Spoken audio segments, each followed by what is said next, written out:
मैं एक डेमिसेक्सुअल हूँ। डेमिसेक्सुअल वो होते हैं जो बिना इमोशंस के, बिना स्ट्रॉन्ग बॉन्ड के संभोग नहीं कर पाते।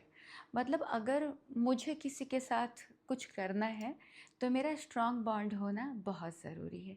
ऐसा नहीं है कि मैं बहुत शरीफ हूँ या मैं वी हूँ। मैं वी नहीं हूँ। मैंने पहले किया हुआ है। मेरा भी एक बॉयफ्रेंड था और मैंने थोड़े टाइम तक उसको डेट करने के बाद ये रियलाइज़ किया कि मेरा उसके साथ अटैचमेंट है और मैं खुश हूँ। बट ब्रेकअप होने के बाद ऐसा नहीं है कि मैंने मूव ऑन होने का ट्राई नहीं किया।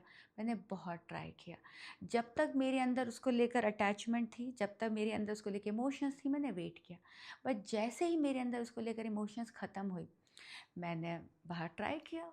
बनता है, ऐसा तो है नहीं कि हमें बंध के रहना है, निकलना है, मूव ऑन करना है। लेकिन मैं कर नहीं पाई। इवन मैंने एक डेटिंग साइट भी डाउनलोड की, मैंने अकाउंट बनाया। मेरी वहाँ बहुतों से चैट हुई, हाय हेलो। लेकिन हाय हेलो होने के बाद मेरा उसके आगे कुछ करने का मन ही नहीं हुआ।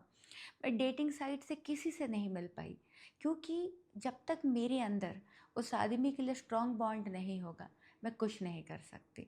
मुझसे कुछ होगा ही नहीं। और ऐसा नहीं है कि सिर्फ ऐसी मैं हूँ, आई एम श्योर आप में से भी कुछ लोग ऐसे होंगे। ऐसा तो नहीं है ना कि आप सभी के सभी वो लोग हैं कि लड़की होनी चाहिए, जिंदा होनी चाहिए, जैसी होनी चाहिए कर लें। कुछ तो होंगे ना जो मेरे जैसे होंगे, डेमिसेक्सुअल। सो मैं आपको बताना चाहती हूँ, मुझे पहले से पता है कि मैं उन लोगों में से हूँ जिन्हें हर चीज़ के लिए इमोशंस चाहिए, स्ट्रॉन्ग बॉन्ड चाहिए। इवन अगर मुझे घर से बाहर निकल के किसी के साथ कॉफ़ी पीना है या डिनर करना है, उसके लिए भी मुझे बॉन्ड चाहिए। मैं बस ऐसे ही निकल के कुछ भी नहीं कर सकती। तो जब वो करना है, समझ रहे हैं ना मैं क्या कहने की कोशिश कर रही हूँ। तो अब अगर मुझे वो करना है फिर तो बहुत स्ट्रॉन्ग बॉन्ड्स चाहिए। तो पता है दोस्तों, अब इस चक्कर में हम जैसे लोग अकेले रह जाते हैं। यार 2.5 साल हो गए, मैंने कुछ नहीं किया। अब आप कहेंगे कि अपनी तारीफ़ कर रही है।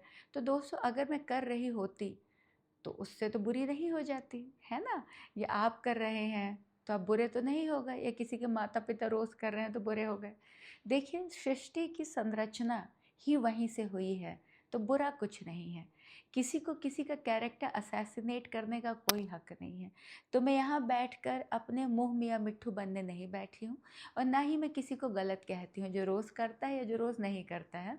यहाँ पे मेरा टॉपिक सिर्फ इतना है कि मैं ये बताना चाहती हूँ कि मैं उस कैटेगरी में फॉल होती हूँ जो बिना इमोशंस के संभोग नहीं कर सकते।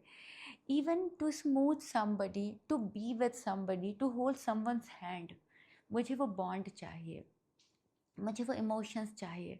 बिना उसके मैं कुछ नहीं कर पाती। मैं आपको एक छोटी सी बात बताती हूँ। पहले आई वॉज डेटिंग अ गाय, जो भी नाम था, अब जो नाम सोच रहे हैं वो नहीं था, उसके बारे में ना सोचिए, किसी और के बारे में बात हो रही है। तो अब मुझे मूव ऑन करना था, मुझे निकलना था।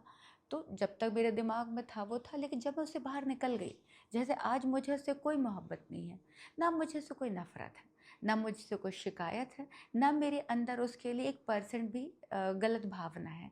क्यों? क्योंकि वो मेरे लिए एग्जिस्ट ही नहीं करता। ठीक है? ऐसा हम सभी के साथ होगा। अब मेरे लिए अब वो कुछ भी करे, कैसा भी करे, कोई फ़र्क नहीं पड़ता। ऐसा नहीं कि मुझे उसे 1% अरे मेरे सामने बैठकर किसी और के साथ वो भी कर लेगा ना, तो भी मुझे फ़र्क नहीं पड़ेगा। मतलब मेरे साइड से उसके लिए इमोशंस नहीं ले, मतलब मैं पूरी तरह से मूव ऑन कर चुकी हूँ। नाउ आई नीड समबडी जिसके साथ मैं इन्वॉल्व हूँ। एट द एंड हम सब इंसान हैं, जानवरों को भी साथ की ज़रूरत होती है, तो हमें क्यों ना हो। तो अब ऐसे टाइम पे मैंने डिसाइड किया कुछ टाइम पहले कि कि मैं कोई डेटिंग ऐप डाउनलोड कर लेती हूँ और बात करूँ। बट यार वो इमोशंस बिल्ड ही नहीं हो पा रहे हैं। अब मालूम नहीं कैसे करूँ, कैसे करूँ, क्योंकि उसके बिना मैं संभोग कर ही नहीं सकती। अब आप मुझे प्लीज़ बताएं कि आप भी उन लोगों में से हैं जो बिना इमोशंस के कुछ नहीं कर सकते, या आपको कोई भी चलती है, कैसे भी चलती है, सिर्फ कमेंट लिखने के लिए। ना लिखें। भगवान ने हाथ दिया है इसलिए ना लिखें, या ज़ुबान दी है तो भौंका जा सकता है, इससे ना भौंके। वही लिखें जिस बात का कोई सेंस बनता है ना? और हाँ, सबसे मोस्ट इम्पॉर्टेंट, मुझे किसी के सजेशन से, किसी के मत से, किसी के रवैये से कोई फ़र्क नहीं पड़ता। अगर आप में से कोई ये सोच रहा है कि मैं यहाँ बैठकर शरीफ बनने की कोशिश कर रही हूँ, तो मैं बिल्कुल नहीं कर रही हूँ। मुझे किसी से कोई मैटर नहीं करते। मैं सिर्फ ये बात कन्वे करने आई हूँ और जानने आई हूँ कि क्या ये इमोशन सिर्फ मेरे अंदर हैं, वेयर आई फील कि इमोशनल अटैचमेंट और सब कुछ is very important to do, सब कुछ, या आप लोग भी कोई ऐसे हैं, प्लीज़ लिख के भेजें। I would love to know the real answer, the real you. Love you all. Bye guys.